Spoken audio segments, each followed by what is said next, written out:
Buenas tardes, compañeros, ¿cómo están? Buenas tardes, profe. Muy buenas tardes. Buenas tardes. ¿Dudas, comentarios, quejas o sugerencias, compañeros, con respecto a este curso? ¿No? Muy bien, pues muchas gracias por asistir. Gracias dobles a la compañera Letke y a todos aquellos que técnicamente y anímicamente les sea posible acompañarme con su cámara. Se los agradezco, compañeros. Muy bien, vamos a continuar con esto del tema de gestión de inventarios. Decíamos que inventario es cualquier acumulación que ya sea de materia prima, materia de proceso, producto terminado. Y esta acumulación la hacemos precisamente para generar valor de tiempo y de lugar. Recuerden que la competitividad de cualquier sistema productivo le podemos describir como su capacidad de generar valor.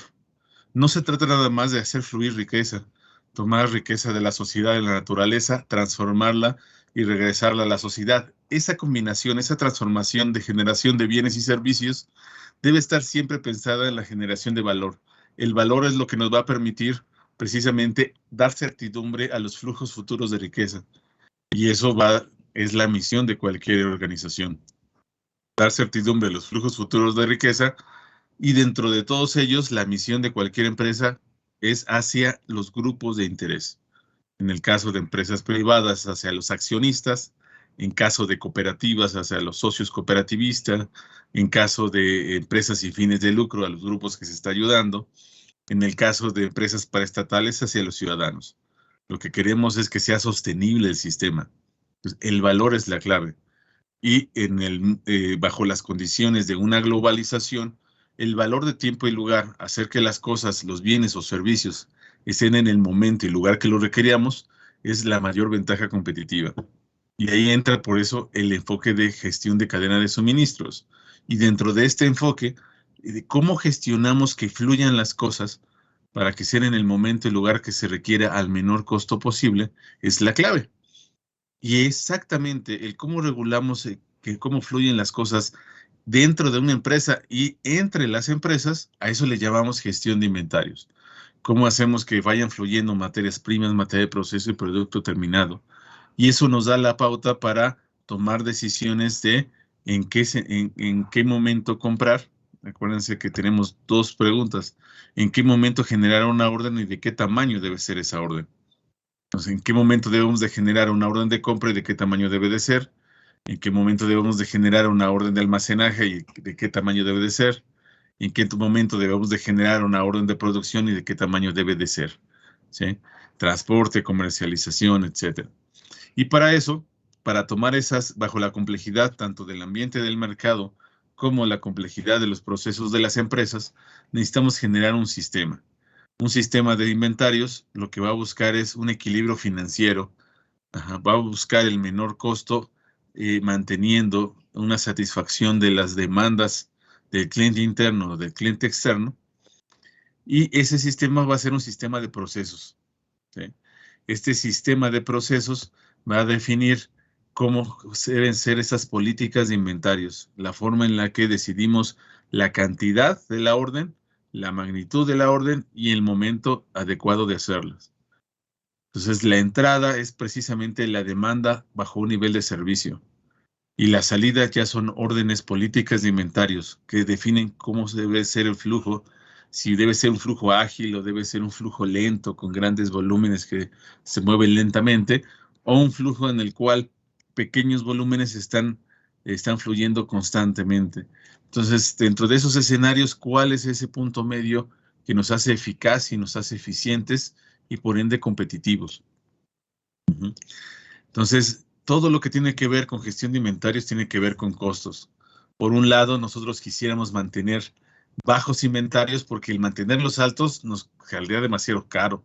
Y ese dinero mejor nos convendría utilizarlo en otras cosas. Y genera costos adicionales para ello. Costos de oportunidad. Y por otro lado, quisiéramos mantener altos inventarios. ¿Para qué? Para reducir los tiempos de respuesta hacia nuestros mercados, hacia nuestros clientes. Entre más asegurar que tengamos existencia, pues más rápido, ágilmente se lo podemos entregar. ¿Sí?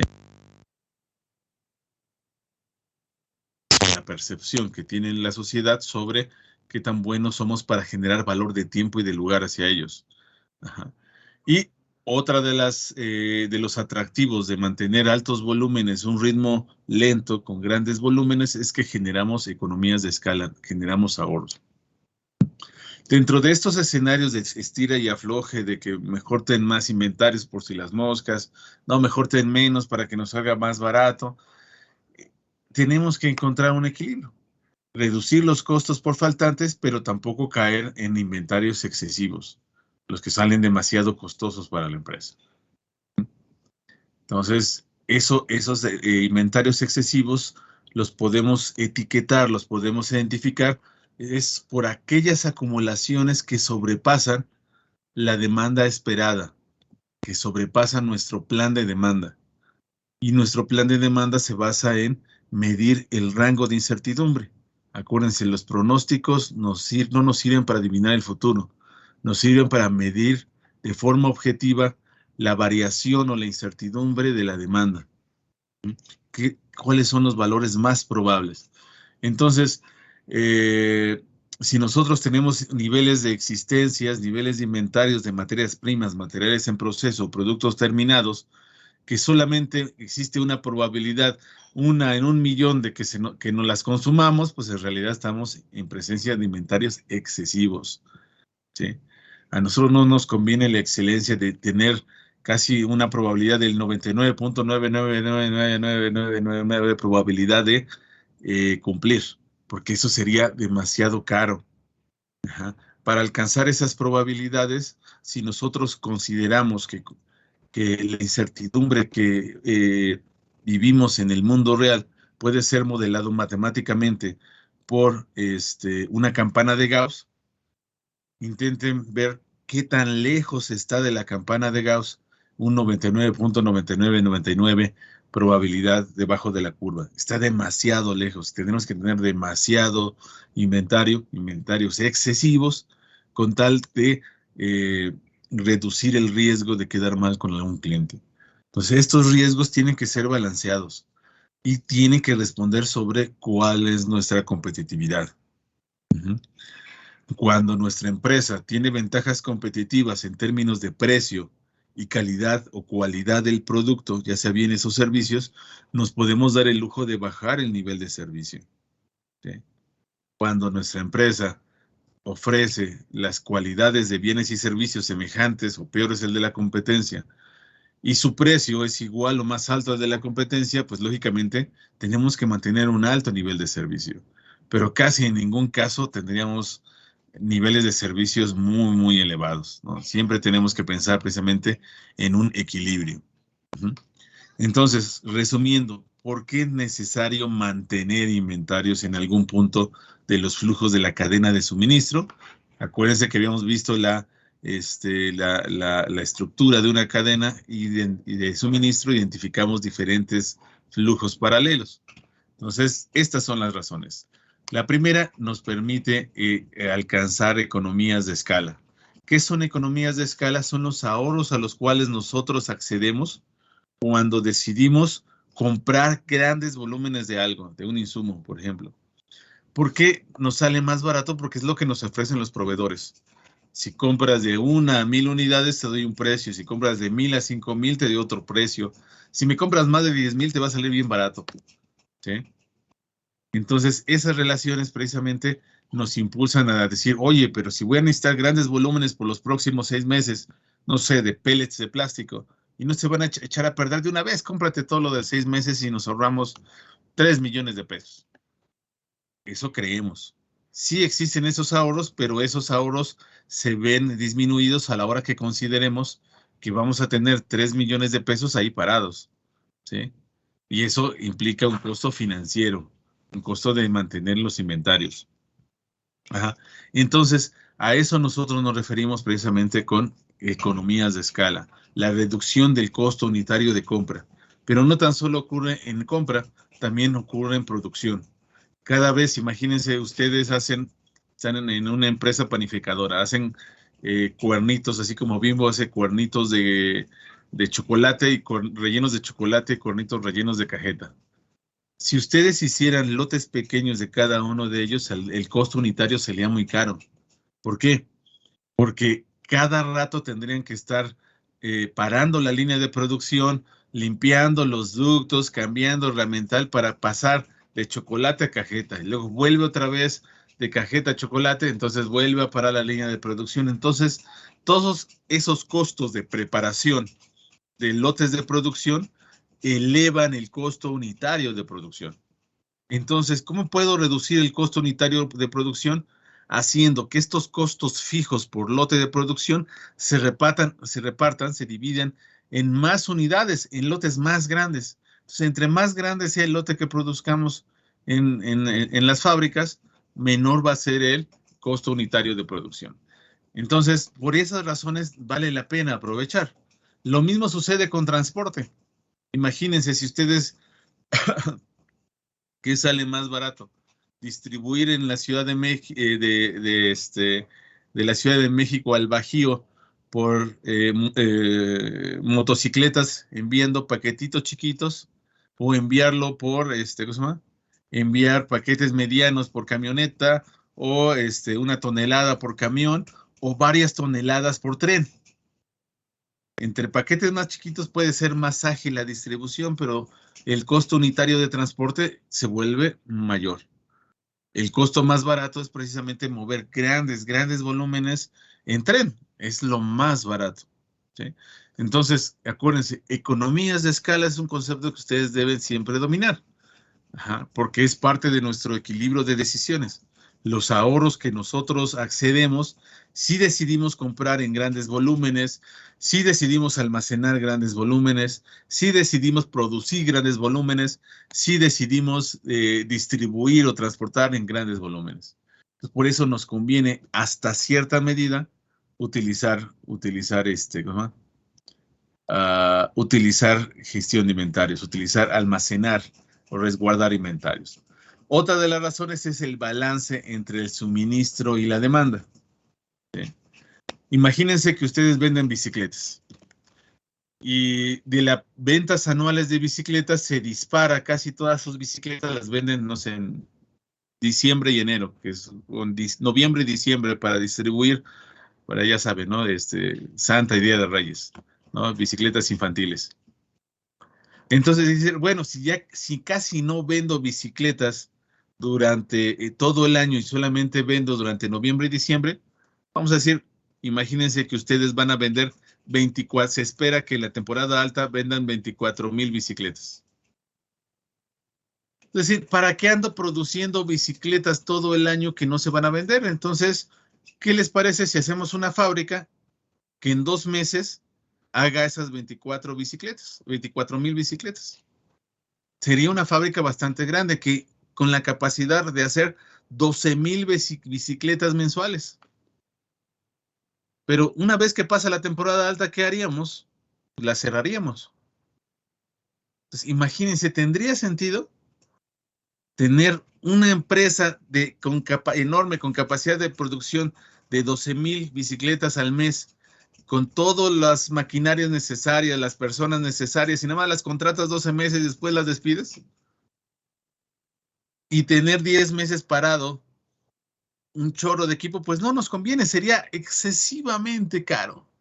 Ajá. Entonces, ¿qué nos conviene más? Pues hacer una empresa, una fábrica que todos los meses esté haciendo 2,000 bicicletas, una empresa 6 veces más pequeña, que haga solamente 2,000 bicicletas al mes, 2,000 bicicletas al mes.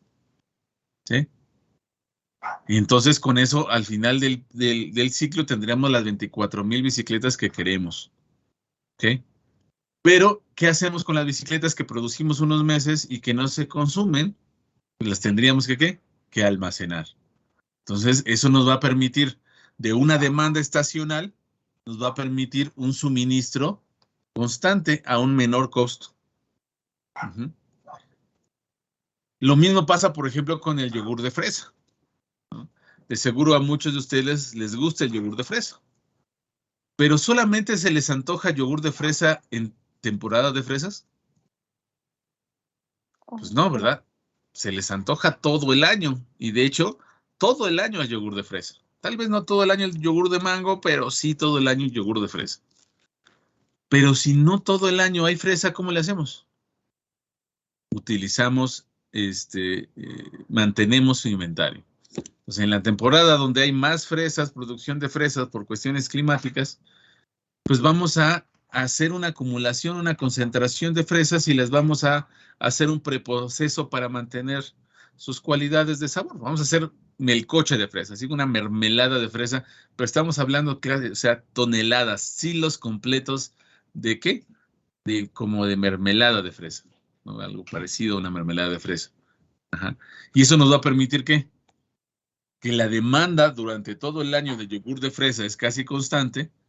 Esta acumulación de fresa nos va a permitir ir consumiendo a lo largo de todo el año estos inventarios de materia prima o de insumos, que sería la fresa, para poder satisfacer una demanda constante durante todo el año. ¿Sí? Entonces, de eso se trata precisamente en muchas ocasiones, balancear, en el caso de las bicicletas, una demanda estacional y poder generar un suministro de bicicletas constante. ¿Gracias a qué? Gracias a mantener inventarios de bicicletas. Lo mismo sucede en el yogur. Ahí tenemos un suministro estacional y tenemos una demanda constante. ¿Cómo balanceamos esto? Gracias a mantener inventarios. ¿Ok? Pero bueno, esas son parte de algunas de las razones por mantener inventario. También es para protegernos contra incertidumbre de la demanda en los ciclos de pedido. Quiere decir que acuérdense que siempre existe un ciclo, un bucle de pedido de los clientes externos hacia el área comercial, otro ciclo de pedido del área comercial a distribución, otro ciclo de pedido de distribución a producción, de producción a compras, de compras a proveedores. Y siempre existen retrasos y variaciones, incertidumbres en los tiempos de entrega. Para protegerme de esas variaciones de los tiempos de entrega, voy a acumular inventario. Entonces vamos a generar almacenes intermedios que amortigüen precisamente esas variaciones, o inclusive que tengan que ver con costos. O sea, a partir de eso podemos ponerle diferentes apellidos a los inventarios, a partir de las razones o de la dinámica que sigue el generar esos inventarios. Esos y apellidos podemos hablar de un inventario cíclico, un inventario en tránsito, inventario de seguridad, inventario especulativo, inventario estacional, inventario muerto. Son diferentes apellidos que le asignamos a los inventarios y es importante que los conozcamos porque saber cuáles son los costos a los cuales yo voy a acceder por cada uno de ellos y en qué momentos vale la pena tenerlos y en qué momentos no. Entonces, vamos a comenzar con el primero, el concepto de qué es esto de un inventario cíclico. Ajá. Entonces, inventario cíclico se refiere a las decisiones de flujo que yo voy a efectuar. Ajá. A las decisiones de flujo cuando existe una demanda que prevalece a lo largo del tiempo. No quiere decir que sea la misma demanda a lo largo del tiempo. Puede ser que varíe, que aumente o disminuya la demanda a lo largo del tiempo, pero siempre existe la demanda. Quiere decir que en forma continua siempre me van a estar solicitando algo. Ajá. No, no se refiere a productos o servicios que solamente ocurren de forma eventual. No sé, cajas de chocolate en forma de corazón. Pues vamos a pensar que pues, de 10 a 11 meses al año no existe demanda de chocolates de forma significativa en forma de corazón y que diga 14 de febrero. ¿Por qué? Porque solamente ocurre una vez al año. Entonces, los inventarios cíclicos no tienen cabida. Los inventarios cíclicos los vamos a utilizar para decisiones, como su nombre lo dice, ciclos de reaprovisionamiento del inventario y consumo del inventario. Cuando se consume el inventario, se vuelve a reaprovisionar y se vuelve a consumir. Se vuelve a reaprovisionar y se vuelve a consumir. Para entender esto, vamos a dar este ejemplo. Y este ejemplo lo vamos a utilizar precisamente con este diagrama. Ajá. Este diagrama, por obvias razones, se llama diagrama de dientes de sierra, ¿sí? Por esos triangulitos pegaditos que están ahí. Ajá. Y este diagrama representa el caso más simple de inventarios cíclicos. Es el inventario más simple porque le quitamos muchas cosas realistas, ¿no? Vamos a suponer que la demanda es constante, que no hay incertidumbre, ¿sí? Pues en este caso yo puedo tomar decisiones bajo esas consideraciones y decisiones que sean más sencillas de calcular. Quiere decir que estamos hablando, no tan solo, estamos hablando de una demanda determinística. Yo sé exactamente a lo largo del tiempo cuánto me van a pedir, ¿sí? Si sé cuánto me van a pedir, entonces voy a poder tomar las mejores decisiones para que sean casi óptimas, ¿ok? Entonces, y no tan solo eso, vamos a considerar que la demanda es constante.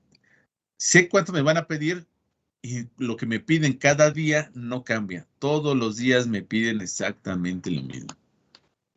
Entonces, en este diagrama, el eje horizontal, el eje de las abscisas, ajá, es el tiempo,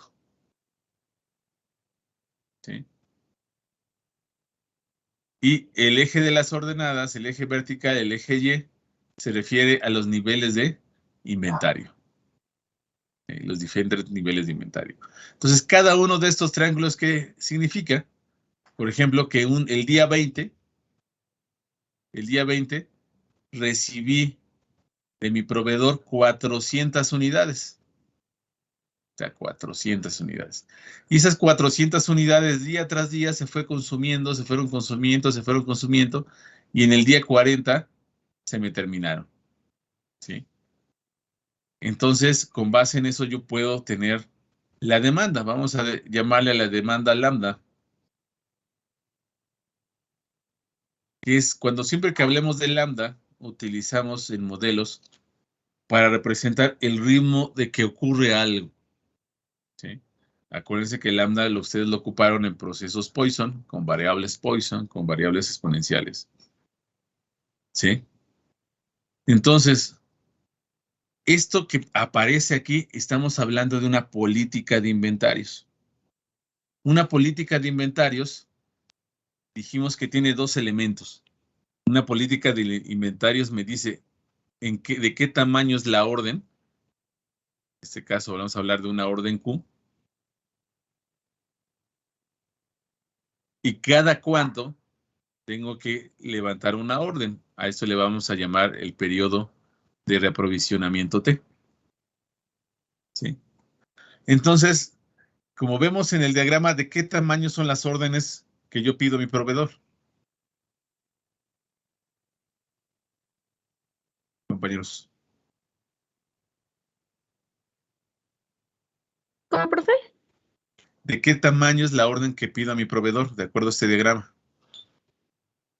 Pues 400 unidades cada 20 días. 400 unidades. Créanme, son 4. Está 400 unidades cada, y el tiempo de ciclo es que cada 20 días 20 días. me dan o me manda el proveedor otro. ¿Por qué se puede hacer tan sencillo? Porque la demanda prevalece constante. Ajá. Vamos a poner, decir que aquí dice días. Ajá. Entonces, ya puedo saber el lambda. ¿Cuál es el ritmo de lambda? ¿Cuál es el ritmo de la demanda? Voy a ponerlo mejor aquí abajo.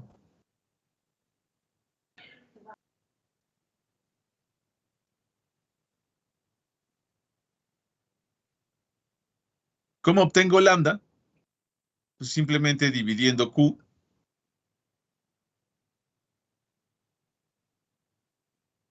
entre T.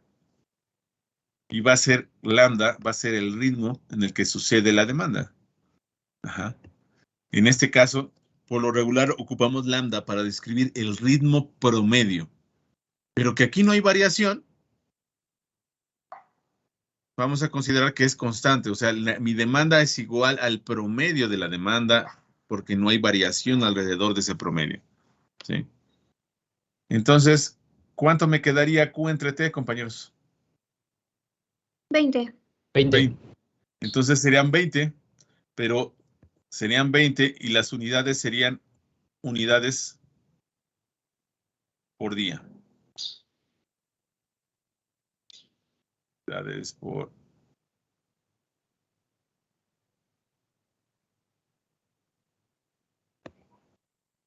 por día. ¿Ok? Entonces, esa sería precisamente nuestra demanda. Ajá. El ritmo promedio de demanda y que no hay variación, pues es exactamente lo mismo. Ajá. Ahora, ¿qué representa Q y T, dijimos? Este El binomio. Q es, Ajá. de qué tamaño es la orden y T es cada cuánto tiempo. Ok. Y juntas, el binomio Q y T, ¿cómo le llamamos a ese binomio? El periodo de aprovisionamiento. Ese sería T. El periodo de aprovisionamiento sería T. Pues es lo que cubre las políticas de inventarios. Exactamente. Entonces, para nosotros, esto que tenemos aquí sería una política. Política de inventario. ¿No? Esto sería una política de inventario. Esto. El binomio Q y T. ¿Ok? Ahora, si nosotros queremos satisfacer esta demanda, esa sería la única política de inventarios. Esta demanda es perfecta. Esta política de inventarios es perfecta. ¿Por qué? Porque lo que queremos al final del día es satisfacer una demanda de 20 unidades al día. Entonces, tener Q de 400 y T de 20, pues es una política eficaz para satisfacer la demanda. ¿Están de acuerdo? Ahora, ¿es la única política eficaz para satisfacer la demanda?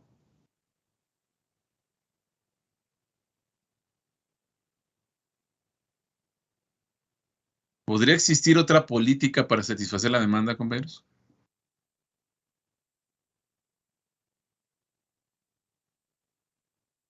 Pues podría ser una proporción, es decir, que el número de unidades baje, pero que el tiempo sea mayor.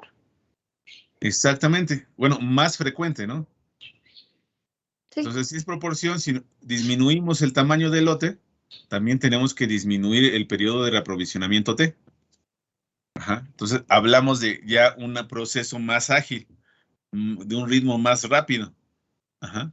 Entonces, ¿qué quiere decir? Podemos disminuirlo a 100 unidades. Entonces, si Q se reduce a 100 unidades, entonces aquí le ponemos, si ahora decimos que Q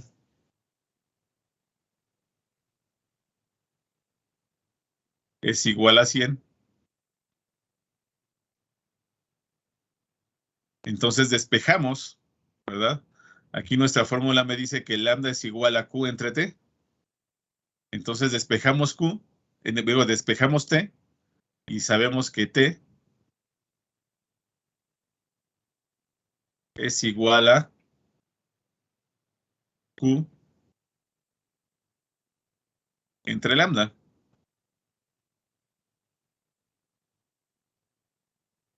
Entonces, ¿a cuánto sería igual el tiempo del ciclo de reprovisionamiento? El tiempo.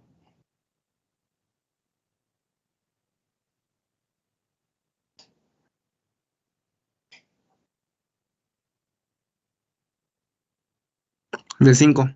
De 5 días. ¿Sí? Entonces, esta sería otra política de inventarios. Si yo pido que me manden 100 unidades cada 5 días, entonces puedo cubrir la demanda promedio. ¿Sí? Y que de por sí es constante, pues no es así. No hay problema. Y también lo puedo hacer cambiando el día. Por ejemplo, voy a poner otro color. Supongamos, en otro ejemplo, que no quiero pedir cada 20 días, sino quiero pedir cada 70 días.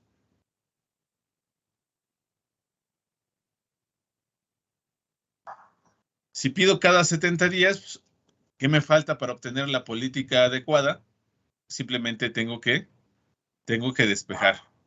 Ajá. Y me queda que, si despejo de mi fórmula, Q a qué es igual, compañeros. De acuerdo a la fórmula, el despeje de la fórmula Q es A igual lambda T. a lambda por T. Estos son días.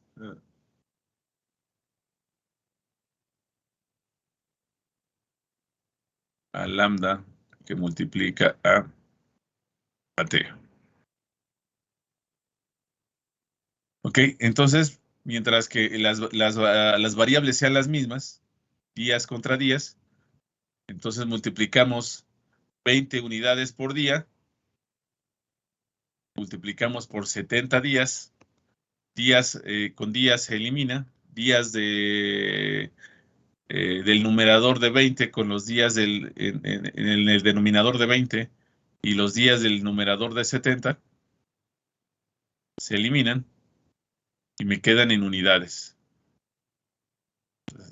Vamos a ponerle aquí el símbolo de por. Entonces, ¿de qué tamaño sería nuestro tamaño de lote? 1400. 300 unidades. 1400 unidades. Como que los 4 no me salen.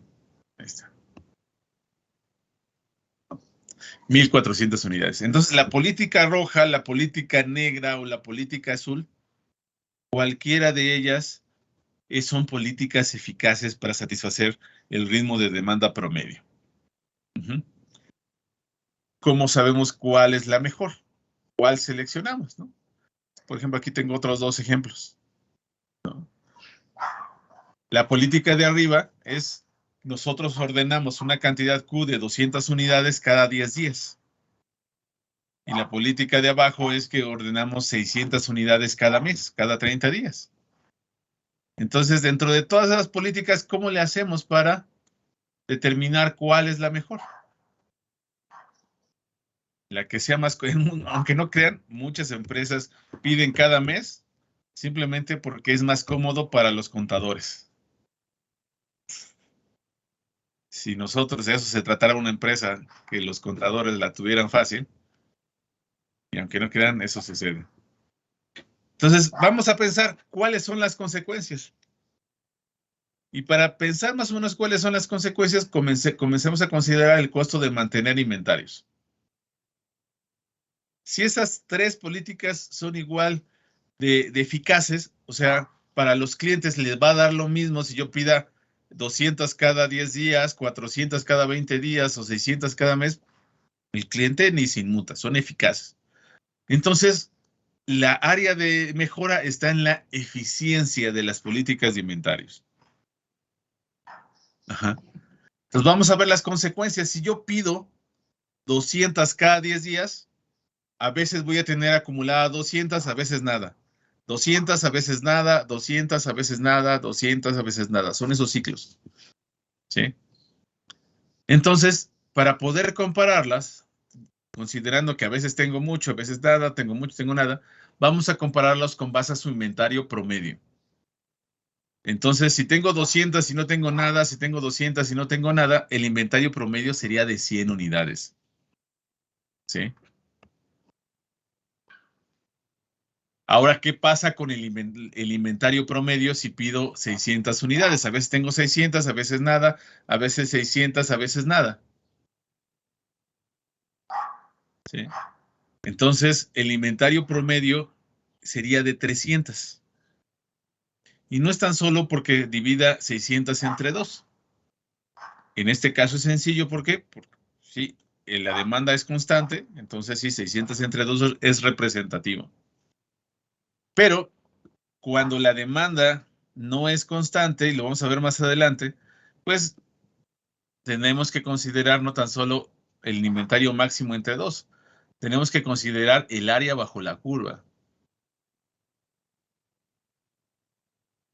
El área bajo la curva. Entonces, si vemos este triángulo amarillo y vemos este rectángulo azul que representa mi inventario promedio, tanto el triángulo como el inventario tiene ¿qué? La misma área bajo la curva.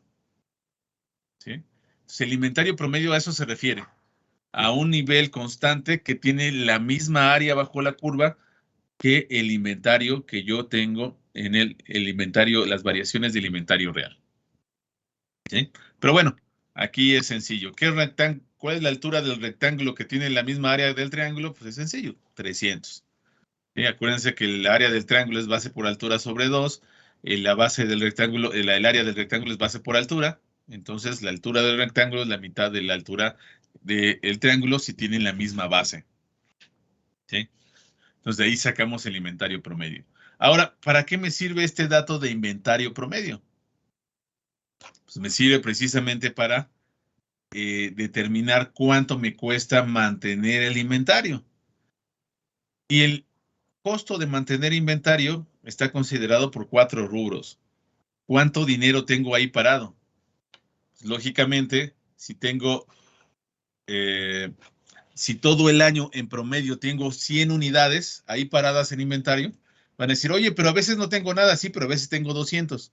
Entonces, en el caso de arriba, estamos diciendo que mi política de inventarios es financieramente equivalente como si tuviera estáticos 100 unidades ahí paradas siempre. ¿Sí? Y si tengo 100 unidades paradas ahí siempre, es como tener ese dinero que está invertido en esas 100 unidades ahí parados. Por ejemplo, si cada artículo tiene un costo de 100 pesos, quiere decir que durante todo el año tengo parados ahí 10,000 pesos. ¿No? Bueno, para ser más exagerado, vamos a considerar que cada producto me cuesta 1,000 pesos. ¿Sí? Entonces, el pedir 200 y luego nada, 200 y luego nada, 200 y luego nada, 200 y luego nada, implica tener parado ahí durante todo el año 100,000 pesos. Ahora, el dinero, el capital de operación de una empresa, se paga un pasivo por él. Hay un financiamiento del pasivo. ¿Ok? Quiere decir que el dinero de operación de una empresa cuesta. Imagínense que ustedes dieran un tarjetazo y dijeran, ¿sabes qué? Para estar comprando 200 y venderlas, 200 y venderlas, 200 y venderlas, es como si ustedes pidieran o cargaran a su tarjeta 100,000 pesos. Por esos 100,000 pesos que ustedes están ocupando, al final del año, ¿cuánto pagaron por esos 100,000 pesos? Pues, dependiendo de la tarjeta, entre 20, 40, hay tarjetas, no sé, las departamentales llegan a los 80%. Imagínense un 40%. Entonces, por esos 100,000 pesos que ustedes tienen ahí parados en el inventario promedio, van a pagar 40,000 pesos al año para satisfacer a sus clientes. Ahora, ¿qué pasa con el caso de abajo? A veces tienen 600 unidades, a veces nada, 600 unidades o nada. El inventario promedio es el equivalente a esas fluctuaciones. Entonces, el tener esas fluctuaciones representa lo mismo a qué? A tener, dentro de tener parados en mi empresa 300,000 pesos. Al final del año, ¿cuánto van a pagar por tener parado, pedir prestado en promedio 300,000 pesos? Pues el 40% de intereses. ¿Cuánto es el 40% de 300? 120,000 pesos. Entonces, si hablamos de costo de mantener inventario, en el caso de arriba, el costo de capital, voy a pagar 40,000 pesos y en este voy a pagar 120,000 pesos.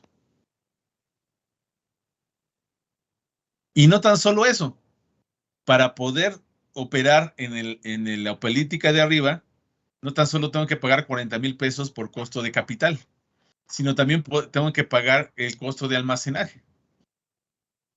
Entonces, el costo de almacenaje, en este caso, va a ser 3 veces mayor el costo de almacenaje que en el caso de arriba. ¿Por qué? Porque los volúmenes máximos van a ser 3 veces mayor. Pues el costo de mantener inventario va a ser 3 veces mayor que en el caso de arriba. En el caso de arriba solamente puede tener un máximo de almacenaje de 200 unidades y aquí tengo que tener suficiente espacio para almacenar 600 unidades. Entonces el costo de almacenaje se triplica, ¿sí? Y no tan solo eso, también se triplica, ¿qué? En el caso de abajo, los impuestos que pago, ¿no? Ya sé que la mayoría de las empresas desafortunadamente hacen tranzas y buscan las formas ilegales o cuasi legales o pseudo legales para no pagar impuestos, ¿sí? Pero bueno, si cualquier empresa que pague impuestos o inclusive que pague solamente la mitad de impuestos que le corresponde, pues tiene que pagar por los activos de la empresa y los inventarios son el activo. Entonces, lo mismo, en el caso de abajo se paga 3 veces más impuestos que en el caso de arriba. ¿Sí? ¿Sí queda claro hasta aquí, compañeros? Además, se triplican los riesgos de obsolescencia, de daños, de mermas, que es el otro componente de costos de mantener inventario. Entonces, compañeros, siendo este el caso, ¿qué política me conviene más? ¿Pedir 200 cada 10 días, 400 cada 20 o 600 cada mes?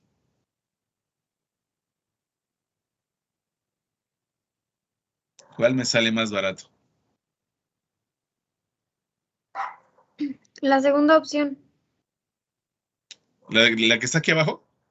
No, pensé que también contaba la anterior, de las 400 unidades. Bueno, sí, en la este de caso, aquí, la de 200 unidades, ¿no? ajá, es la de 200 unidades porque no se pagan tantos impuestos y porque, pues sí, no se paga el almacenamiento,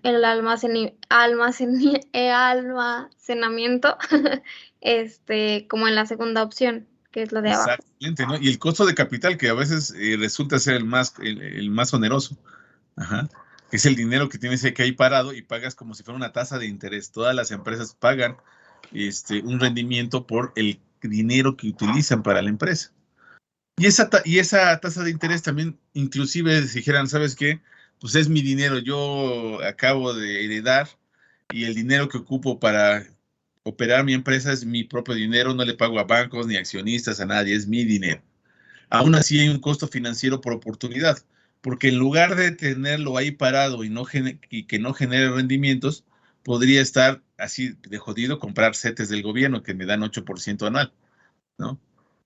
Entonces siempre hay un costo de oportunidad. Ya casos más significativos que, digamos, pues no es tan solo mi dinero, sino que es dinero del narco y lo estoy lavando. Bueno, pues también un costo de oportunidad, ¿sí? Que lo podría estar ocupando en un lavado más rápido, ¿no? Entonces, en cualquiera de estos casos es importante precisamente considerar los costos de capital, los costos de almacenaje, costos de impuestos, costos de seguros y costos de mermas y daños y obsolescencia. Entonces, si consideramos los costos de mantener inventarios, entre más pequeño sea el tamaño del lote, más barato me va a salir. ¿Sí queda claro hasta aquí, compañeros?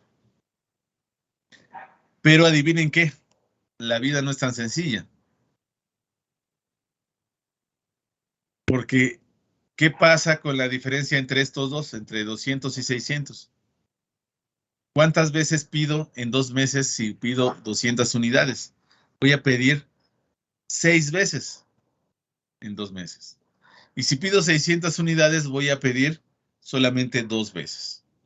Entonces, si yo digo, pues entonces en ese caso pido 100 cada 10 días, o 100 cada 5 días, o es más, voy a pedir 20 cada día, ¿no?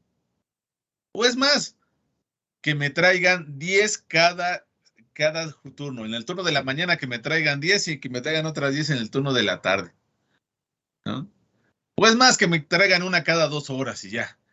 No, porque ya los costos de procesar un pedido, de pagar una factura, los costos de transporte, los costos de operación de recepción y todo eso, se me dispara. Entonces, para poder hacer un juicio adecuado de cuál es la mejor política en términos de eficiencia, porque eficacia ya dijimos, cualquiera de estas opciones, cualquier combinación que hagamos que de Q entre T me salga 20 unidades por día, cualquier combinación que en realidad, en teoría, habría una infinidad, casi infinidad de combinaciones, cualquiera de esas serán eficaces para atender a mi mercado. Pero para ser eficiente, sea el menor costo, tengo que considerar precisamente el costo de procesar pedidos, de levantar pedidos, de dar seguimiento al pedido, de recibir el pedido, etcétera, etcétera, etcétera. Ajá. Entonces, si el costo de pedir es muy caro, por ejemplo, tengo que levantar un permiso de importación, tiene un grado de explosividad mis insumos y tengo que procesar por cada pedido que haga, tengo que procesar, hacer un pedido a Sedena, levantar, tramitar un pedido a Sedena y y además es muy caro y cada vez que lo llega a mi empresa tengo que vigilarlo casi casi en helicóptero para que no se lo vuelen, etcétera. El costo de pedir es muy grande. Y el almacenarlo, pues, es relativamente barato. Entonces, en ese caso, cuando el costo de pedir es muy elevado y el costo de mantener es muy bajo, ¿cuál me conviene más? ¿La de arriba o la de abajo? ¿La de 200 o la de 600? La de 600. La de 600. Pido poco y aunque almacene mucho. Y por otro lado, el costo de pedir es muy barato, mi proveedor está casi enfrente pasando la avenida está el proveedor. Si yo quisiera, me manda un diablito cada 10 minutos con la mercancía, casi just in time. Pero el almacenaje requiere cadena fría, requiere una seguridad implacable, etcétera, etcétera, etcétera. Y además el dinero, mis índices financieros de mi empresa hacen que el dinero me le cueste muy caro a mi empresa. El nombre de mi empresa está muy quemado con los proveedores, nadie me presta dinero, voy al banco y solamente compartamos banco me presta a un interés de 240% anual. Entonces, en ese caso, ¿cuál me conviene? Si el costo de no tengo nada de espacio en mi empresa, si quisiera espacio, tengo que rentar una covachita de al lado que me sale bien cara. Entonces, en ese caso, cuando el costo de mantener es muy alto y el costo de pedir es muy abajo, de estos dos casos, ¿cuál me conviene? El de El de arriba. arriba. El de arriba. Ajá. Pero para hacer una medida más precisa, tengo que saber exactamente cuánto me cuesta pedir, exactamente cuánto me cuesta mantener y encontrar un equilibrio. A eso le llamamos la fórmula de Economic Order Quantity o cantidad más económica a pedir. ¿Sí? Y es precisamente la base sistémica sobre la cual gestionamos todos los inventarios. Quiere decir, esta base tan sencilla, inclusive vamos a ver sumamente ingenua, pues es la base de modelos de inventario mucho más complejos, ¿sí? Donde consideramos que varía la demanda, que los costos varían con respecto al volumen, que los costos varían además de forma aleatoria con respecto a una incertidumbre del mercado, etc. Pero aquí lo trascendental es que la dinámica que describe este análisis de equilibrio financiero que utilizamos para los modelos de inventarios es válida también para cuestiones mucho más complejas, mucho más realistas. ¿Ok? Entonces, a eso nos referimos con inventarios cíclicos. ¿Ok? Muy bien. Ahora,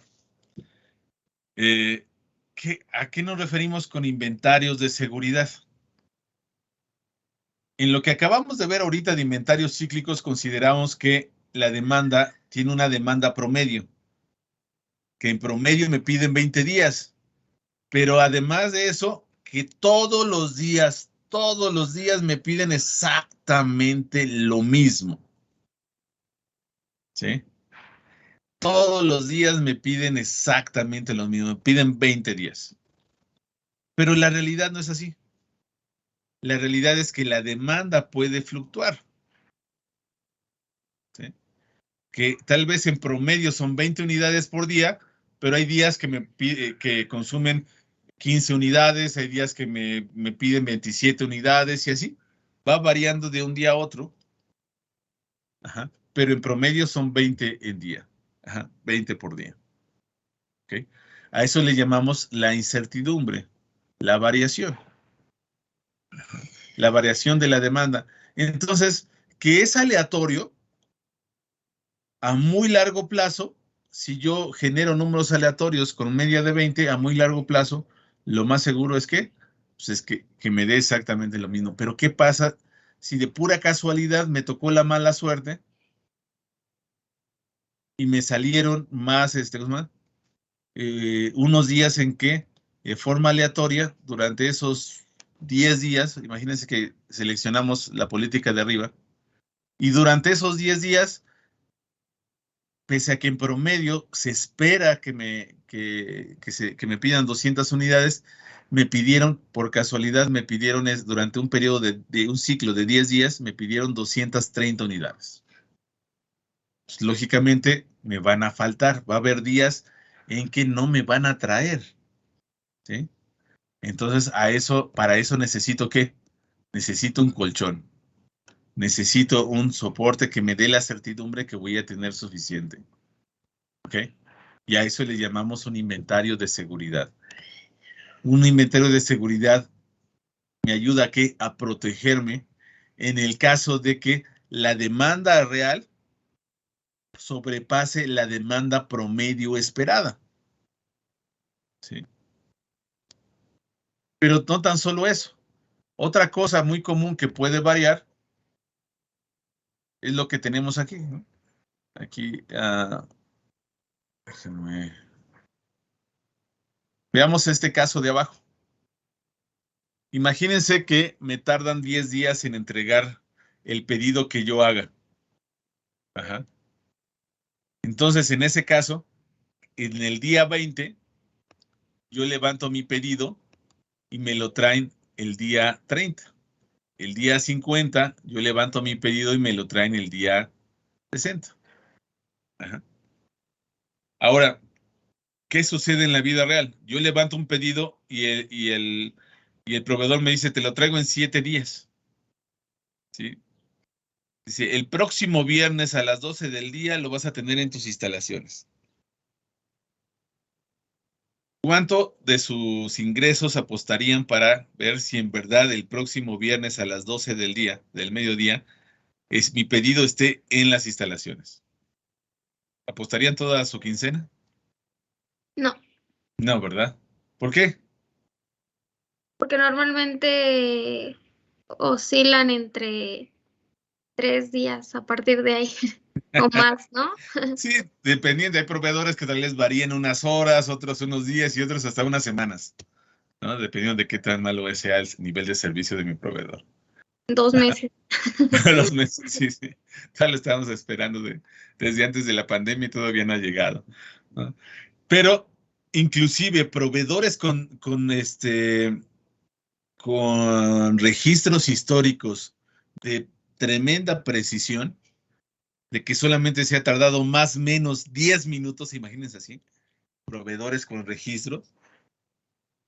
No es imposible que pase, que se les roben el tráiler en media carretera. Dice que eso pasa en otros países, no sé, que en la carretera se roban hasta todo el tráiler, ¿no? O simplemente que hay cualquier tipo de incidente que alargue el tiempo. Entonces, ¿qué pasaría si yo pedí el día 20 y me lo traen hasta el día 22? Considerando que la demanda sea constante. Entonces voy a quedar 2 días, ¿qué? Chiflando en la loma, ¿no? Bueno, eso lo decía mi abuelito, pero quiere decir que sin hacer nada, ¿no? Sin la capacidad de hacer algo, sin atender a los clientes, en este caso, ¿sí? Entonces, queremos evitar eso. Y para eso nos sirven los inventarios de seguridad. ¿Sí queda claro hasta aquí, compañeros? Alú, alú. Perfecto. Sí, profe. Gracias, compañeros. Entonces vamos a ver dos casos sencillitos. ¿Sí? A mí me dicen, no, ¿sabes qué? La demanda promedio son 20 unidades al día. ¿Sí? Y yo les creo, digo, ok, la demanda promedio, lambda, tiene un ritmo promedio de demanda igual a 20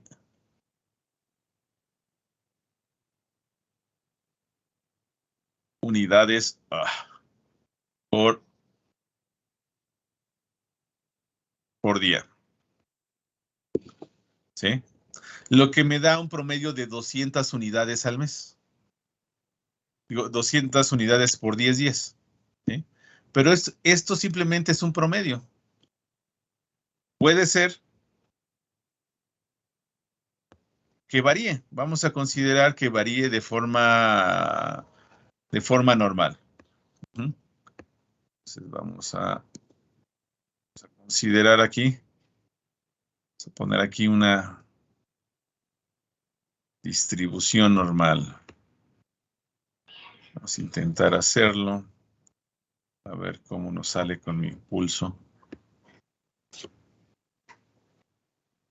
Pero cuando decimos que lambda es igual a 20, la demanda, bueno, más o menos, ¿no? La demanda de 20 días en promedio es de 20, de 200, perdón. Pues en promedio, en 10 días tengo 200 unidades. Pero eso puede variar. Puede ser que en 10 días me pidan menos, o puede ser que en 10 días me pidan más. Ajá. Y este modelo de incertidumbre, para eso sirven las distribuciones de probabilidad, para describir y medir la incertidumbre del mundo real, compañeros, ¿no? Que a veces se les pasa en el área de matemáticas explicarlos, que es sumamente importante para todo profesional interdisciplinario, la estadística y la probabilidad, porque de esa manera vamos a ayudar a medir y entender la realidad de los procesos organizacionales. ¿Sí? Entonces, puede ser que tenga, dentro de estos 10 días, tenga una desviación estándar, por ejemplo, de 25. ¿Sí? De 25 unidades. Entonces, ¿qué quiere decir esto? Que existe un 95% de probabilidad que la demanda esté entre 150 días y 250 días. Y esto sería el 95% de la demanda. Esto quiere decir que de aquí a acá hay un 95%.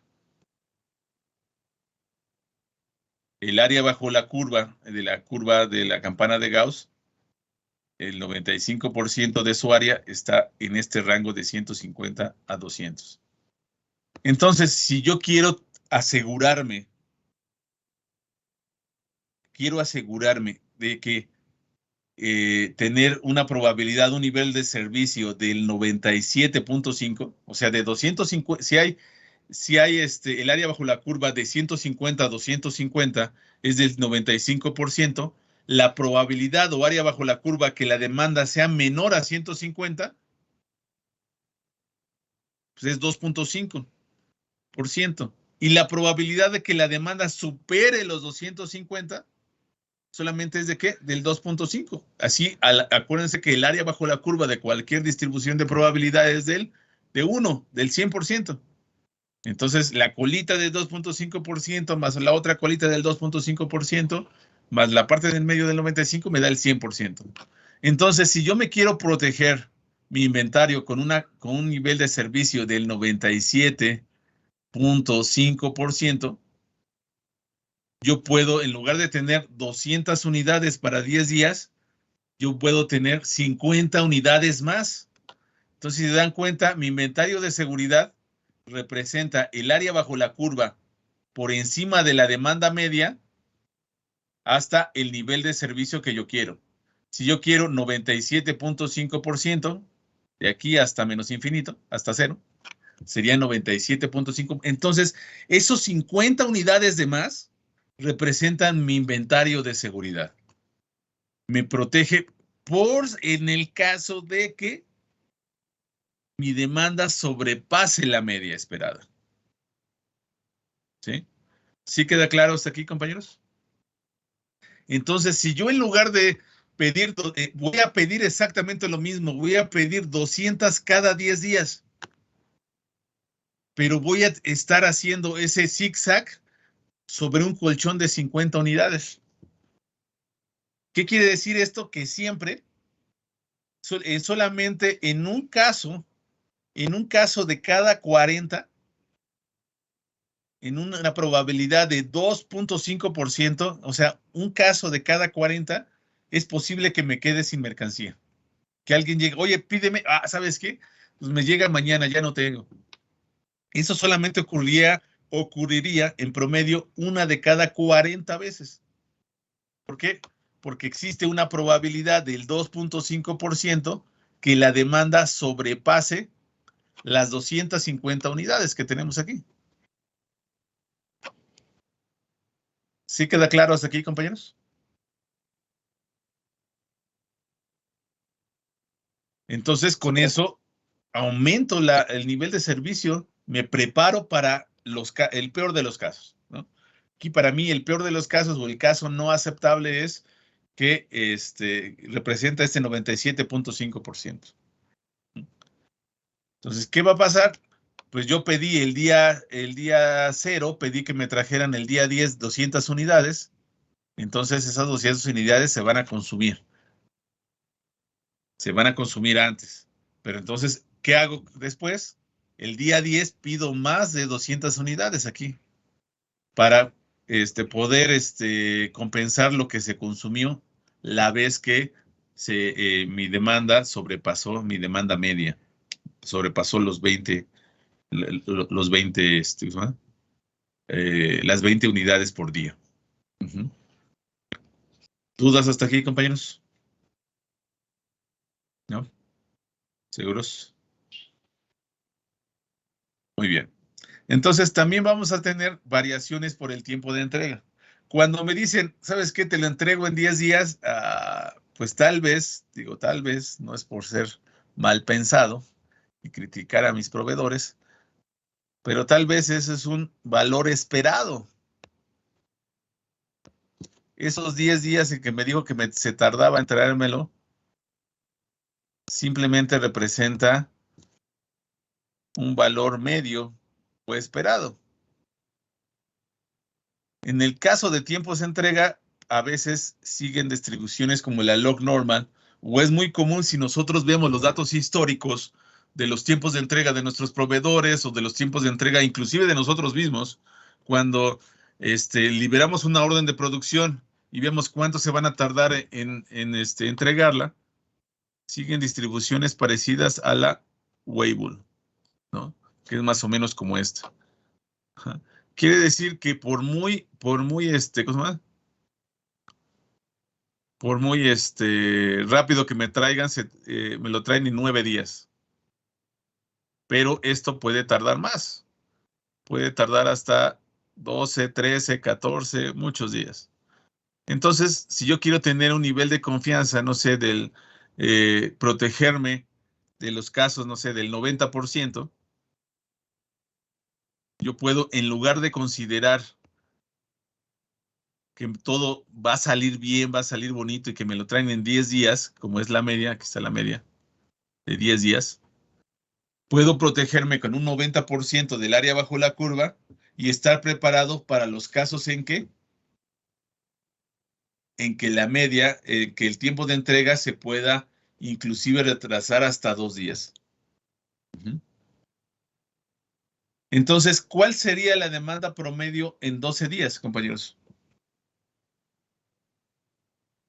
Si la demanda promedio lambda, que puede variar, pero la demanda promedio es de 20 unidades al día, ¿cuánto me tardaría? ¿Cuál sería la demanda en 12 días, suponiendo el caso de que se retrasara?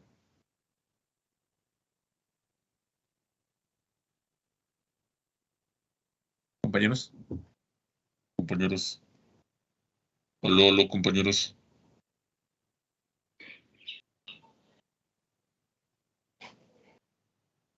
¿Cuál sería la demanda promedio en 12 días?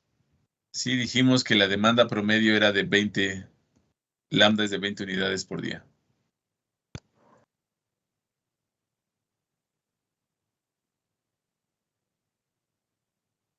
Compañeros, ya se me abandonaron todos. Solamente sé que está Arlet. ¿20? ¿De qué? ¿Cuál sería la demanda esperada en 12 días si la demanda promedio es de 20 unidades por día?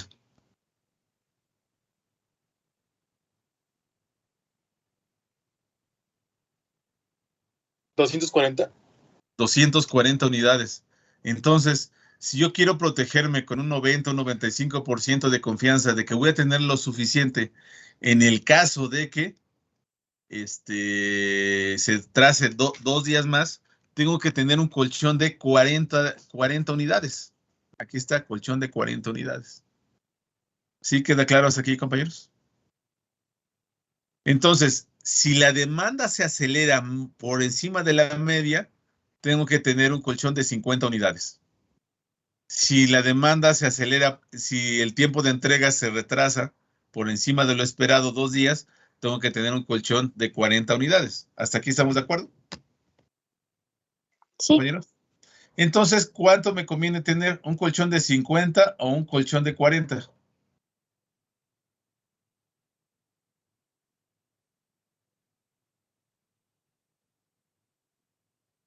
Compañeros. uno de 50, ¿no? Porque así ya Uno cubre de la... 50. El colchón de 50 me cubre para la demanda, pero también me cubre para el tiempo de entrega, ¿no? ¿Están de acuerdo? sí, ¿Por Sí. qué? Porque en el mundo real, si una cosa sale mal, la otra no puede salir mal. ¿Es así como funciona la vida real? Si las cosas salen mal y la demanda se acelera, es imposible que mi proveedor se retrase, ¿o sí? ¿Así funciona la vida real, compañeros? pues no, también se podría retrasar el proveedor, no se sabe. Exactamente. Entonces, yo tengo que hacer el cálculo tanto para qué pasaría si la demanda de las malas se acelera y qué pasaría si el tiempo de entrega se retrasa. ¿Sí? ¿Sí queda claro hasta aquí, compañeros? Entonces, vamos a hacer el cálculo correspondiente.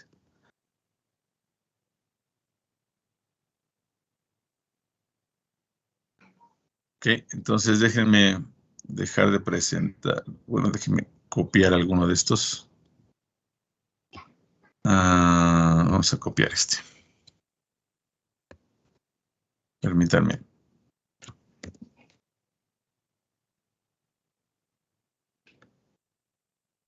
Déjenme pasar porque ya me cansé de intentar escribir con el mouse, que nomás no puedo.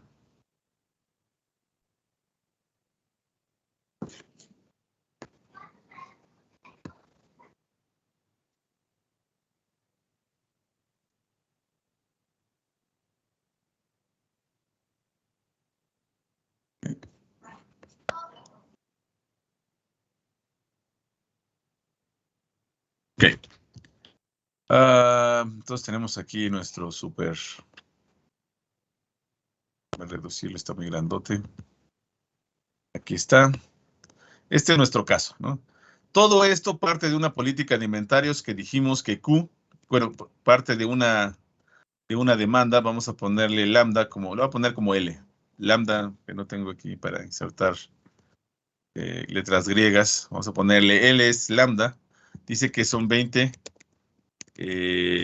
unidades por día, ¿no? Hasta aquí estamos de acuerdo.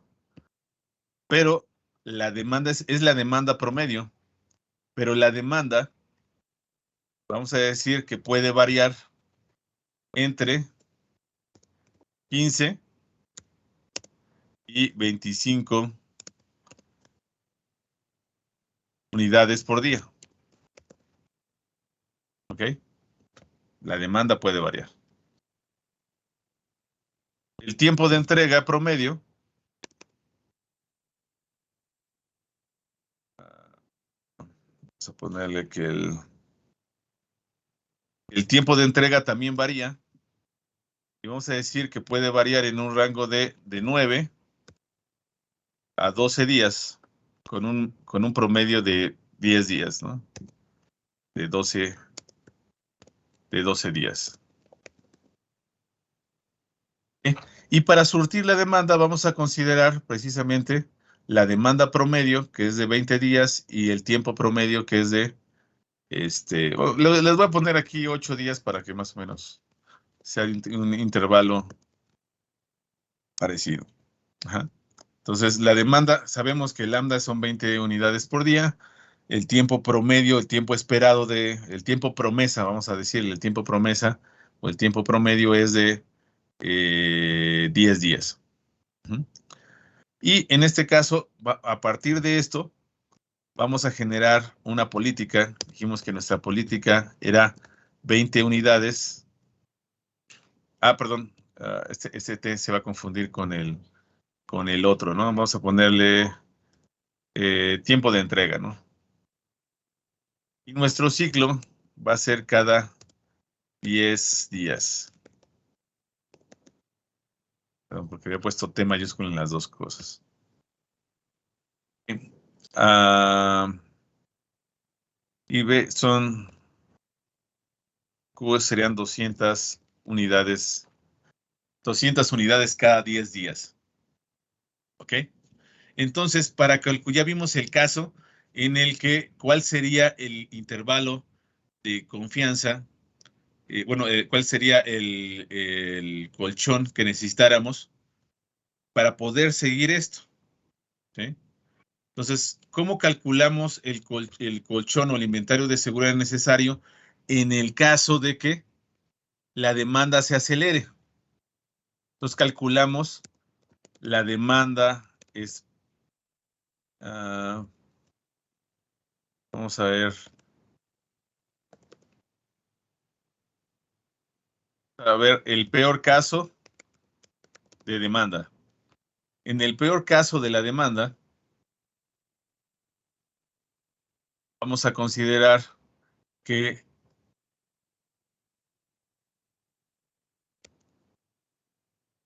la demanda en T, va a ser igual que,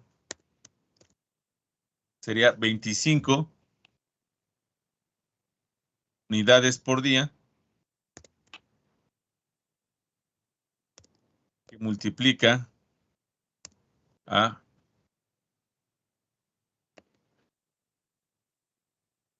5 unidades por día, que multiplica a los 10 días. Ajá. Esto me da una demanda esperada de 25 unidades por día, quiere decir que se acelere la demanda, ¿no? Peor caso, se acelere la demanda. Vamos a ponerlo más específico aquí. Peor caso 1.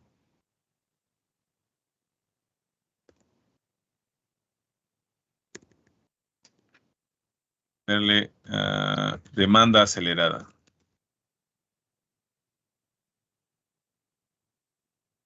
Entonces, en el peor caso, yo voy a necesitar 250 unidades para esos 10 días, para el ciclo. ¿Sí? Necesito 200 unidades para el ciclo. Entonces, el inventario de seguridad va a ser igual a mis requerimientos de ciclo de 250 unidades menos Q. Entonces, mi inventario de seguridad sería de 50 unidades. Mi inventario de seguridad sería de 200, mis requerimientos en el peor caso de que la demanda se acelere, necesito un inventario de seguridad de 50 unidades, considerando que pedí 200 y pudiera requerir 50 más. ¿Ok? Ahora vamos a ver el peor 2.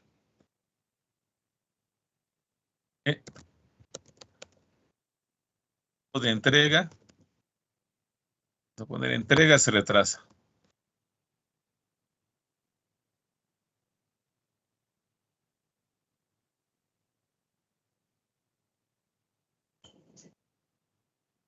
Entonces, el peor caso 2 es que la entrega, vamos a poner esto aquí, poner esto acá. Peor caso 2, la entrega se retrasa.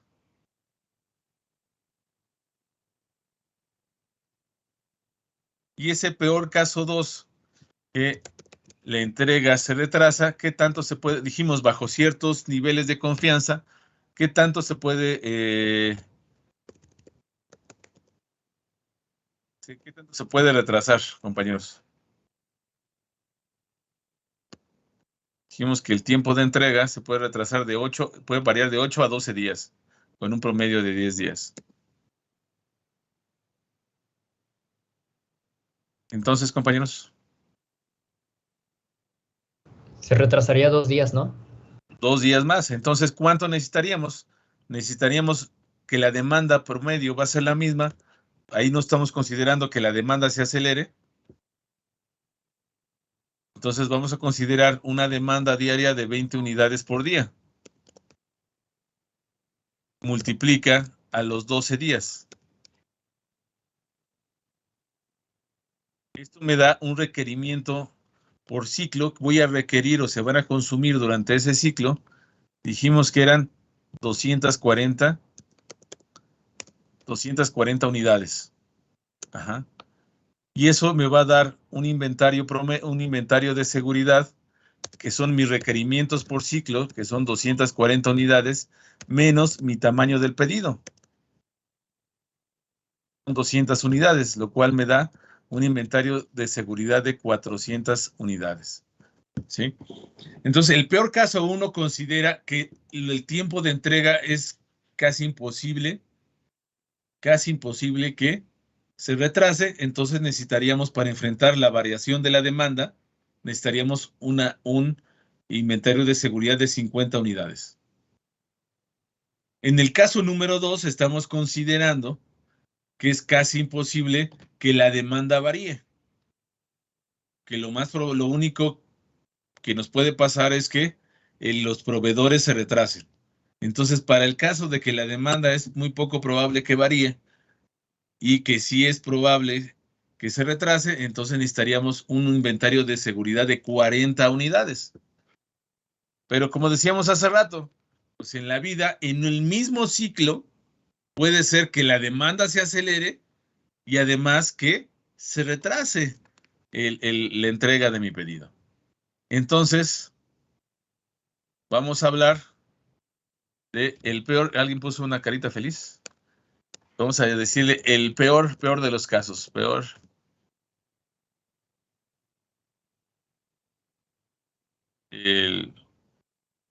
Vamos a hablarle, mejor vamos a ponerle la realidad, ¿no? Más específico. ¿Qué sería lo real en este caso? Ah, perdón, que se me fue esto. Ya se me movió esto. Ahí está. Vamos a borrar tantito esta carita feliz. Vamos a poner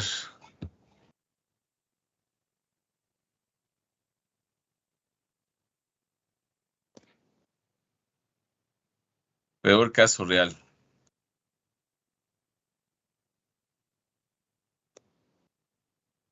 Demanda se acelera y entrega se retrasa. En el peor caso real, que ambas cosas sucedan, tenemos que calcular cuál sería los requerimientos durante ese ciclo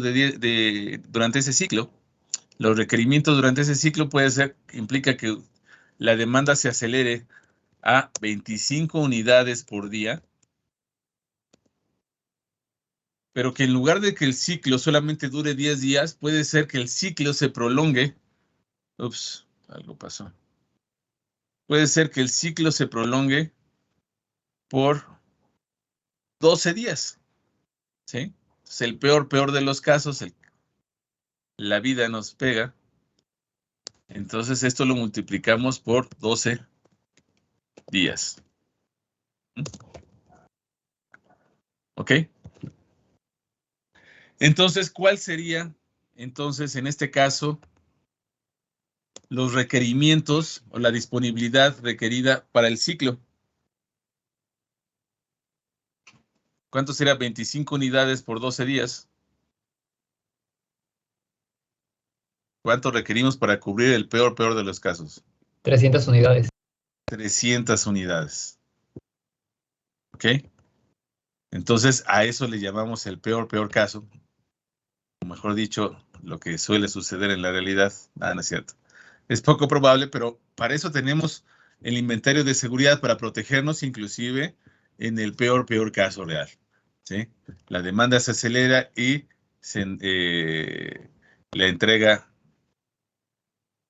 se retrasa. Ajá. Entonces, ahora, nuestro inventario de seguridad va a ser igual a los requerimientos del ciclo. Vamos a requerir, en el peor de los casos, vamos a requerir 300. Pero nuestro pedido para el ciclo es de tamaño Q. Nosotros pedimos una cantidad Q cada ciclo para poder subsanar precisamente la demanda de ese ciclo. Entonces sería 300 menos Q es igual a 100 unidades. Entonces vemos cómo se comporta precisamente esta variación. A la hora que se juntan las variaciones, se integran las variaciones, pues los requerimientos son mayores. Entonces tal vez hubiéramos pensado, oye, si se acelera la demanda, necesito una protección de 50. Si se retrasa los pedidos, necesita protección de 40. Pues ya en el peor de los casos que se junten las dos cosas, pues con 90 aguanta, ¿no? Con 90 la armamos. Y no. Si sucediera en un ciclo las dos cosas, que se acelera la demanda y que el tiempo de entrega se retrasa, necesitaríamos 100 unidades, que es más del inventario de seguridad para ambos casos por separados. ¿Ok? ¿Dudas hasta aquí, compañeros?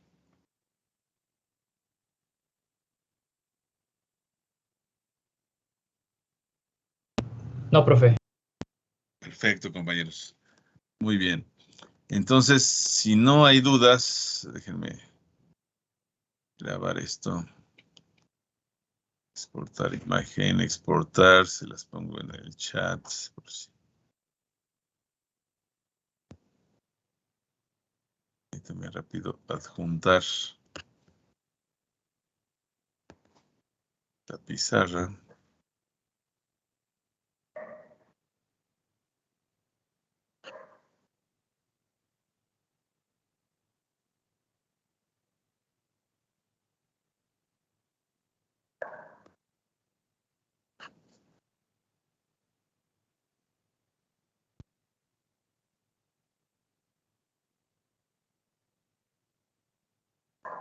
Pues el peor de los casos quedaría de esta manera. Necesitaríamos, con demanda y tiempo de entrega variables, necesitaríamos 100 unidades para que en el peor de los casos estemos protegidos. Estemos protegidos, acuérdense, no al 100%, pues era el 95, 90, 97, eso lo vamos a ver más adelante cómo lo decidimos, ¿sí? Pero nos sirve más que si nos quedamos con 200 y 0. ¿Qué quiere decir esto? Que si nosotros nos quedamos con la demanda promedio y el tiempo esperado de entrega, la mitad de los ciclos nos vamos a quedar con faltantes. Si tenemos un inventario de seguridad de 100, solamente uno de cada 40 ciclos nos vamos a quedar con faltantes. ¿Qué tanto nos conviene? ¿Qué tanta protección nos conviene? ¿Qué tanta confiabilidad nos conviene? Lo vamos a calcular más adelante, ¿sí? Pero esto nos da idea precisamente de cómo funciona cómo funciona, cuál es la lógica de los inventarios de seguridad. Entonces, lo que vamos a hacer en estos 20 y tantos minutos es un ejercicio muy sencillo, ¿sí? Vamos a suponer que la demanda esperada es de 80 unidades por día. Esa es la demanda promedio, pero se puede ir hasta 100 unidades por día. Ese es el peor de los casos de que se acelere la demanda. El tiempo de entrega esperado es de 5 días, pero puede tardarse un día más. Entonces, nosotros ya sabemos que el peor de los casos es que cada día me pidan en lugar de 80, 100 unidades, y en el peor de los casos, en lugar de que se entregue 5 días, se tarde un día más. El costo de mantener es significativamente superior al costo de ordenar. ¿Sí?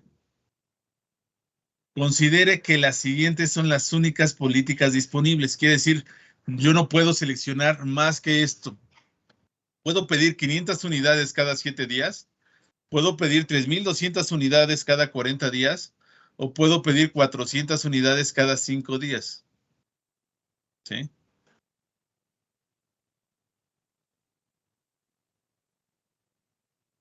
Entonces, primero, quiero que me digan una cosa.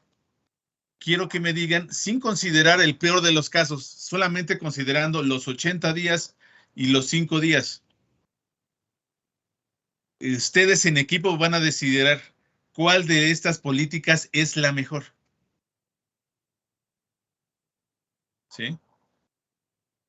¿Cuál de estas políticas es eficaz? Y además de ser eficaz, es la más eficiente. Para que sea eficaz, me debe de alcanzar para la demanda promedio y para el tiempo de entrega esperado. Sobre todo, bueno, mejor dicho, para que sea eficaz, me debe de cubrir la demanda promedio.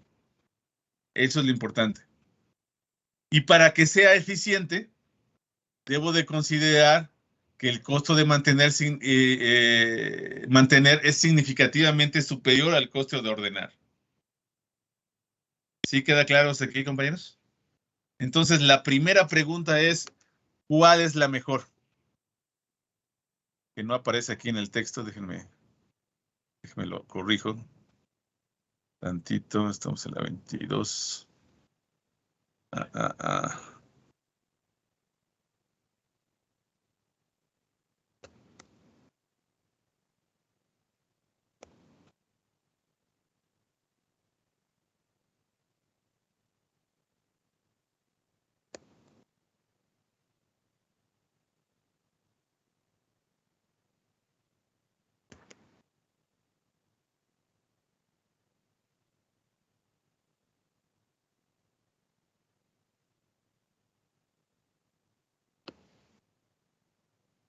Ok, ya hice la corrección, permítanme para que ya lo tengan.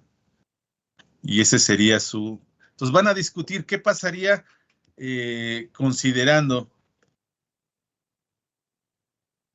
o sea, cuáles de estas tres políticas es la mejor y determinen el inventario de seguridad para dicha política. Es muy, muy sencillo. Nada más tienen que hacer precisamente cuál de estas políticas es eficaz, si me alcanza, o cuál de esas políticas de a tiro me falta para cubrir la demanda de 80 unidades diarias o me sobra para cubrir las de 80 demandas. De las que quedan, díganme cuál es la más eficiente. Ajá. ¿Cuál es la más eficiente? Tiene que ver con la relación de costos de mantener y pedir. ¿Ok? Entonces, ya que determinen cuál de estas es la mejor, determinen los inventarios de seguridad, que va a ser muy sencillo. De cada uno de los ciclos, van a decir qué pasaría si la demanda se acelera y qué pasaría si el tiempo se alarga. El tiempo de ciclo se alarga.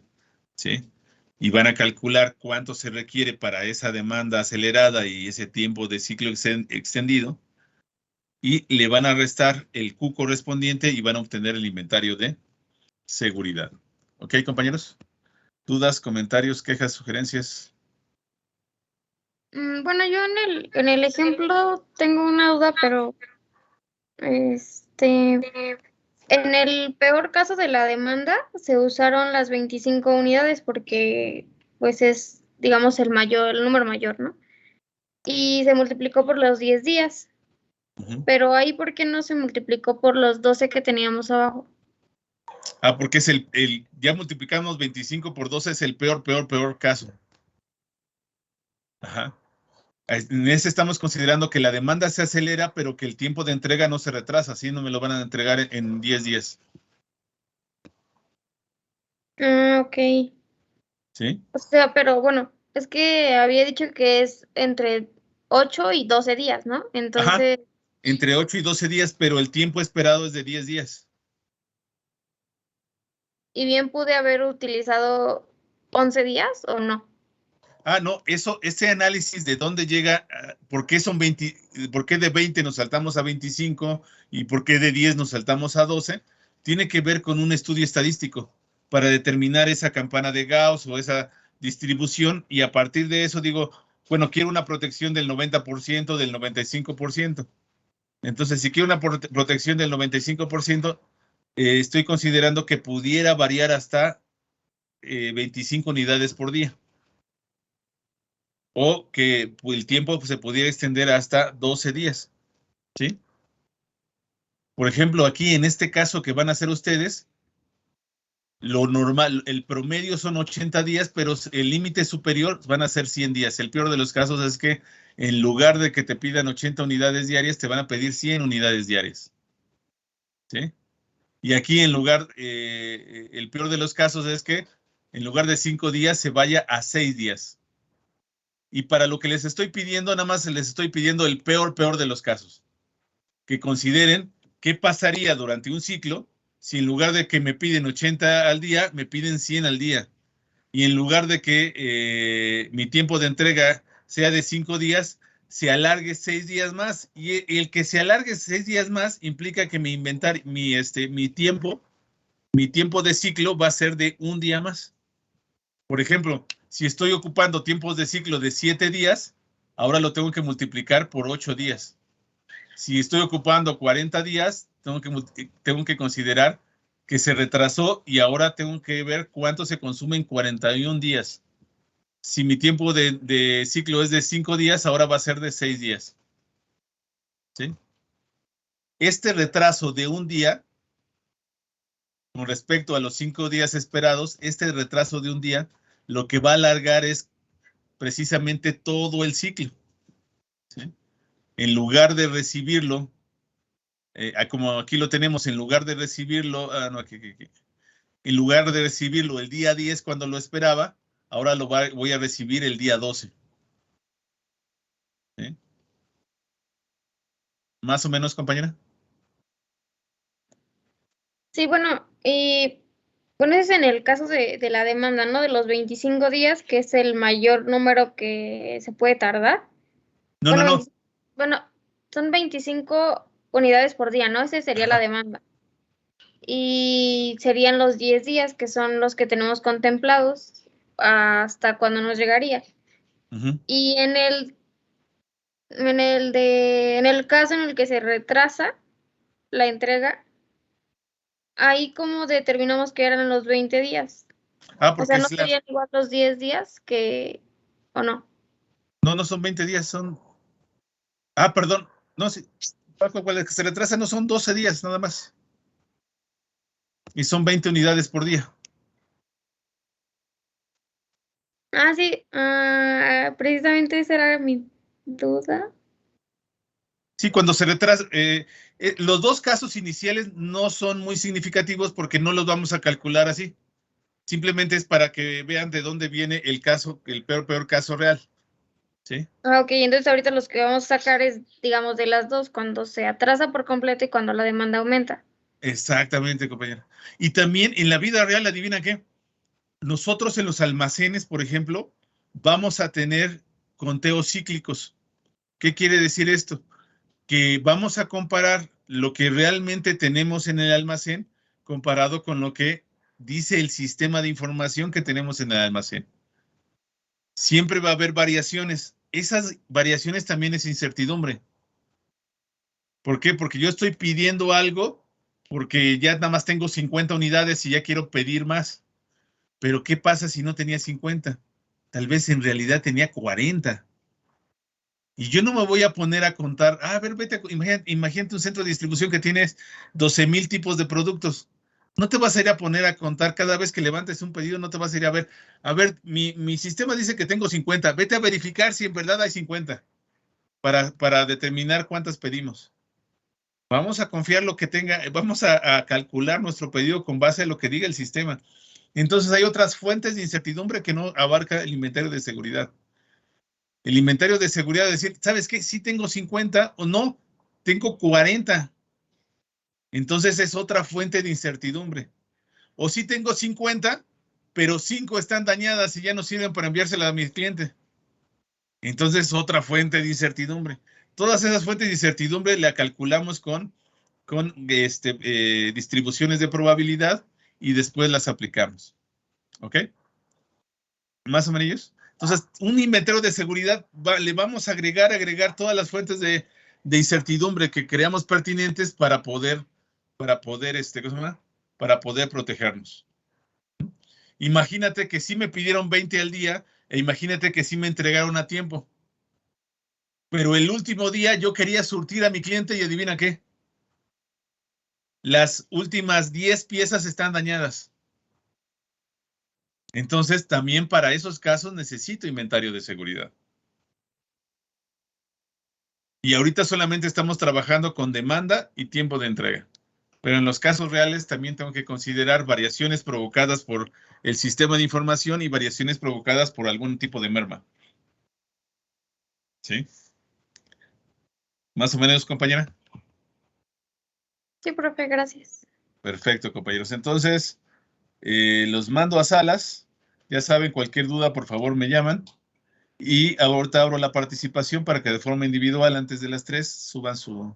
Ya son 4 para las 3. Mejor se los dejo de tarea individual, compañeros, ¿no? ¿Qué les parece? Entonces, les voy a dejar este ejercicio que tenemos aquí de forma individual. Y bueno, mientras estos minutos les voy a platicar de otros tipos de inventario. Entonces, es un error pensar, como lo hemos dicho, que el inventario solamente está atado a almacenes.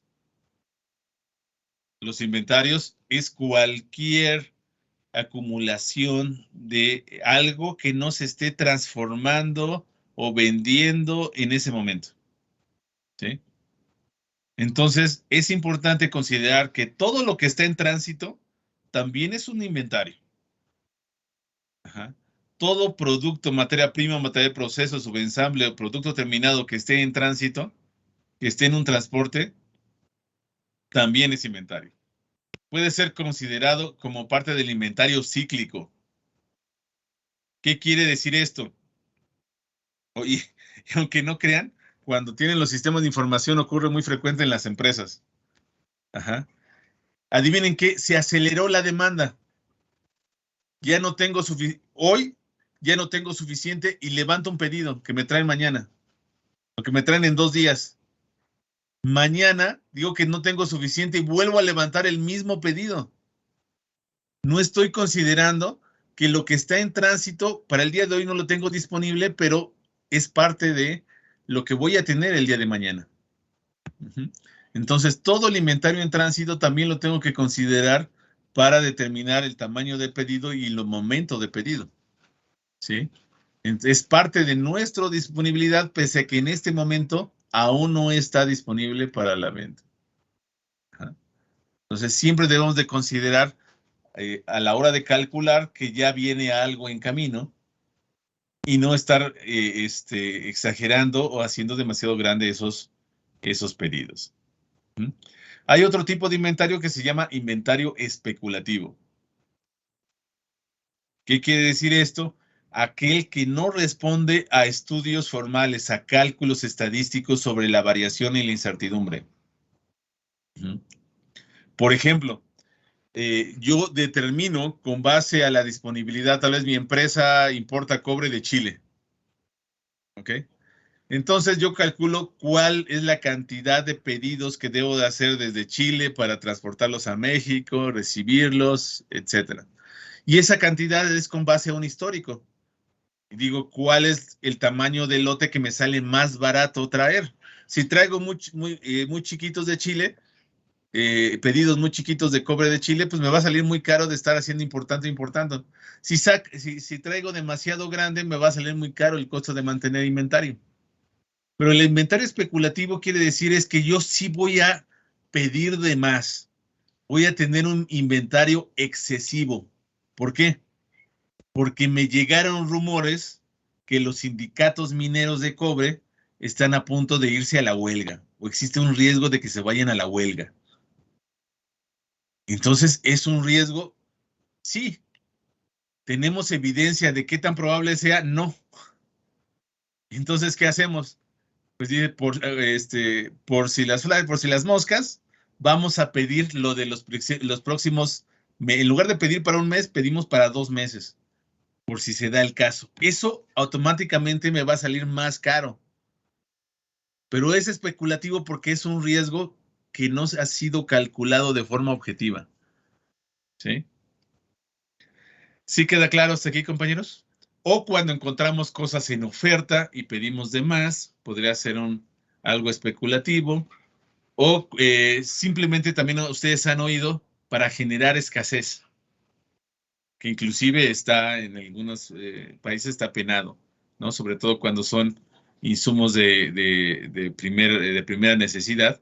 Los inventarios especulativos son aquellos productores que restringen la satisfacción de la demanda. No venden, acumulan y no venden. ¿Para qué? Para aumentar el precio de sus productos. ¿Sí? Al ser más escaso, suben el precio y comienzan a satisfacer la demanda, ¿no? Con el fin de tener más ganancias. Entonces, todos esos casos son acumulaciones que no responden a cálculos adecuados, sino simplemente a suposiciones subjetivas, que en ocasiones vale la pena llevar. Ajá. Inventarios estacionales son aquellos como los que vimos hace rato, cuando les decía que iban a acumular, van a producir la misma cantidad de bicicletas durante todo el año y las van a ir acumulando para al final satisfacer el pico de noviembre y diciembre. Eso se llama un inventario estacional. También cuando platicamos sobre cómo aprovechar cuando hay temporada de fresa, acumular la fresa, procesarla para mantenerla, ya sea congelada o en melcocha, e irla consumiendo durante todo el año, es un inventario estacional. Y lo mismo ocurre con variaciones o suministros estacionales. Por ejemplo, en caso de medicamentos, podemos tener inventarios estacionales para satisfacer antihistamínicos en primavera, antidiarreicos en verano, antigripales en invierno, etc. Lo mismo sucede con artículos escolares al inicio de los ciclos escolares, etc. Todo eso precisamente para balancear sistemas de producción, ya sea insumos estacionales o demandas de productos finales estacionales. El inventario muerto. Ajá. El inventario muerto es un gran problema en las empresas, sobre todo cuando tenemos al área financiera con un gran poder sobre el área de operaciones. ¿Sí? ¿Por qué se da la mayoría de los casos en estos 20 años? Las principales razones por las que se da el inventario muerto es sobre la reticencia del área contable de deshacernos de él. ¿Sí? Entonces, visto desde el punto de vista, desde el enfoque sistémico, el inventario muerto es un gran lastre de operación financiera. Inventario muerto es aquellos artículos que no se han movido en 3, 6 meses y que no se van a mover, no se van a vender, no se van a consumir. Materias primas que no se van a consumir en los próximos meses, que no se han consumido en los meses anteriores y que no se van a consumir en los próximos meses.